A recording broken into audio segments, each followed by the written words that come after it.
रामकृष्ण हरी मित्रांनो, आज सकाळी वातावरण एकदम छान झालेलं आहे आणि सूर्यदर्शन होईल असं वाटतंय. परवा गाडी नीट करून आणली होती, पण घरी आल्यानंतर ती पुन्हा बंद पडली आणि दुसरी गाडी पंक्चर होऊन बसली. त्याच्यामुळे आज कसं जायचं कुठं हेच काही समजत नव्हतं. आणि इकडे बोर आज एवढा उपळला होता, तर मोटरनं चालू करताच पाईपलाईनमधून डायरेक्ट पाणी निघत होतं. बोरपासून पाईप टाकून इकडे साईडला पाणी घेतलं होतं आणि तिथे आरतीचं धुणं धुवायचं काम चालू होतं. आणि इकडे मम्मी आणि पप्पा बाबांना आंघोळीसाठी घेऊन आले होते. कारण बाबा 1 वर्षापासून एका जागेवर आहेत, त्यांना चालता येत नाही आणि आजीला पॅरालिसिस झालेलं आहे, ती पण 4 वर्षापासून एकाच जागी आहे. त्यांचं सगळं आवरायला रोज 11 वाजते.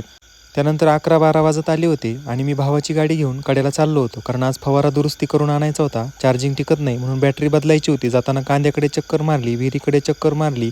विहिरीमध्ये पाणीही खूप आलं होतं आणि कांद्याला रोग पडला होता. कड्याला गेल्यानंतर फवारा दुरुस्त करून घेतला आणि विशालकडे गेलो, तर विशाल म्हणला आज आपण साबलखेडच्या देवीचे दर्शन घेऊन येऊ.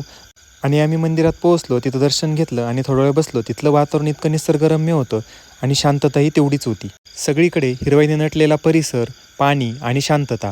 मन अगदी प्रसन्न झालं. तिथं थोडा वेळ बसलो आणि देवाचे आभार मानले. त्यानंतर आम्ही कड्याला गेलो. विशालला मी घरी सोडलं आणि मी फवारा घेऊन पुन्हा घराकडे निघालो होतो. घरी जाऊन आद्वैतसोबत थोडी मस्ती केली, चहा घेतला आणि परत देवळाला औषध आणायसाठी गेलो होतो. कारण उद्या सकाळी लवकरच कांदा फवारणीला सुरुवात करायची आहे. रामकृष्ण हरी.